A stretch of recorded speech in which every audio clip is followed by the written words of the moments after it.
dans le prochain épisode de Demain nous appartient. Tandis que Victor est prêt à tout pour sauver Timothée, Léo s'est fait un nouvel ami. François révèle quant à lui la vérité. Attention, les paragraphes qui suivent contiennent des spoilers sur l'épisode de Demain nous appartient diffusé demain soir sur TF1. Si vous ne voulez rien savoir, ne lisez pas ce qui suit.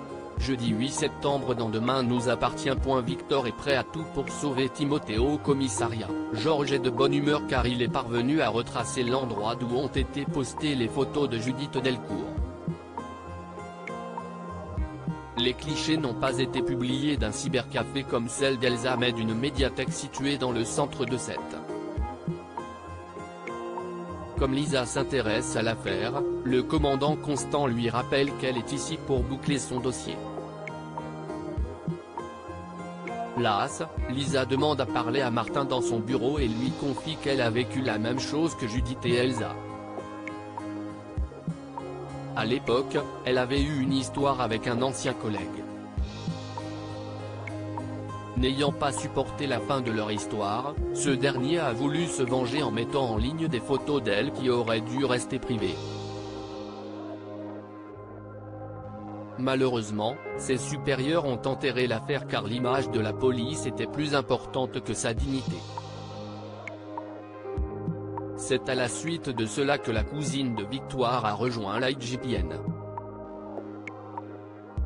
Puisqu'il manque d'effectifs, Lisa demande donc au commandant Constant de la mettre sur cette affaire.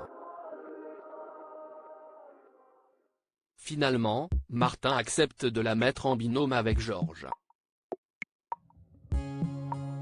Après l'avoir remercié, la jeune femme ne perd pas de temps pour se mettre au travail et lui fait part de ses impressions. Selon elle, les deux enquêtes en cours ne sont pas liées. La police aurait plutôt affaire à un ravisseur qui connaissant les méthodes de la police et à un agresseur s'habillant comme un flic. Plus tard, Victor débarque au commissariat affolé. Et pour cause, il vient de recevoir un nouveau message du kidnappeur de Timothée, « Tu sais pourquoi je ne suis pas venu hier ? Tiens-toi prêt à de nouvelles instructions. » Point certain qu'il veut le faire craquer pour qu'il paie la rançon, Martin propose à Brunet de faire analyser son téléphone. Bien qu'il hésite au départ, il se laisse convaincre et en quittant le commissariat, Victor est perturbé et a même l'impression de voir Timothée dans la rue. De leur côté, Georges et Lisa ont pu faire parler les métadonnées des photos prises durant les agressions et celles contenues dans le SMS envoyé à Brunet. Les numéros e-mail étant identiques, cela signifie que les données ont été envoyées du même téléphone portable. La police comprend alors qu'ils ont affaire à une seule et même personne. Reste maintenant à savoir pourquoi un délinquant sexuel se lancerait dans le kidnapping ainsi que les demandes de rançon.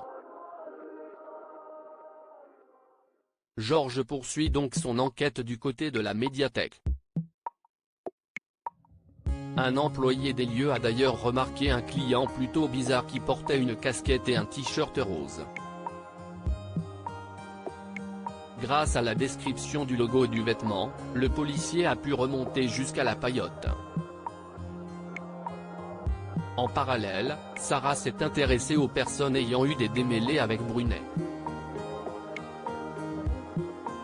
Éric Joman, l'ancien policier qui avait kidnappé Nina, est récemment sorti de prison après avoir bénéficié d'une réduction de peine. S'il est fort probable que ce dernier en veuille à Brunet au point de vouloir lui soutirer de l'argent, Éric n'est pourtant pas connu des services de police pour être un délinquant sexuel. Malgré tout, le commandant Constant décide de suivre cette piste. Lorsque Victor passe au commissariat pour avoir des nouvelles de l'enquête, il aperçoit sur le mur des suspects la photo d'Éric. Sans attendre, il débarque à l'hôpital où Éric est hospitalisé pour une dialyse. fou de rage, le père de Timothée exige de savoir où est son fils. Eric a beau affirmer qu'il n'a jamais croisé le jeune homme de sa vie, Victor ne le croit pas. Dans une colère noire, ce dernier s'apprête à lui trancher la gorge. Heureusement, Sarah et Martin sont dans les parages et le somme de poser son couteau sans quoi, ils devront tirer. Léo s'est fait un nouvel ami. Mathis, le nouveau copain de Léo, a passé la nuit chez les Roussel. Une amitié qui enchante Audrey, d'autant plus que c'est un petit garçon autonome et bien élevé. En effet, Mathis a des parents divorcés. Comme son père cumule 2 boulots et rentre souvent tard, il a dû apprendre à se débrouiller seul. Plus tard, Audrey reçoit un appel du collège pour la prévenir que Léo a séché la cantine pour aller au fast-food avec Mathis. Et apparemment, ce n'est pas la première fois que cela arrive puisque le petit garçon n'est allé au réfectoire qu'une seule fois depuis la rentrée. De retour chez elle, Audrey surprend Léo et Mathis faire des courses en ligne.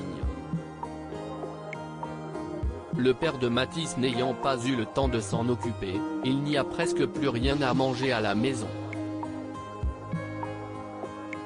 Audrey tente bien de lui faire comprendre que ce n'est pas à lui de le faire mais Mathis voit là l'opportunité d'acheter ses desserts préférés. En fin de journée, Dan récupère son fils Mathis chez les Roussel.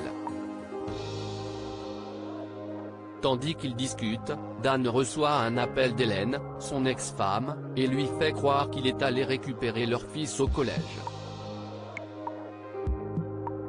Une scène surréaliste qui n'échappe pas à Audrey et Damien qui commencent à se poser des questions. François révèle la vérité. Charlie et Emma se croisent dans les toilettes du lycée. L'occasion pour la fille Molina d'assurer à l'adolescente qu'il ne se passe rien entre elle et Adam. Malheureusement, Emma ne la croit pas. Non loin de là, Étienne et François prennent un café. Même s'il comprend qu'il veuille protéger sa vie privée, Étienne voudrait lui faire prendre conscience que les rumeurs qui circulent font jaser.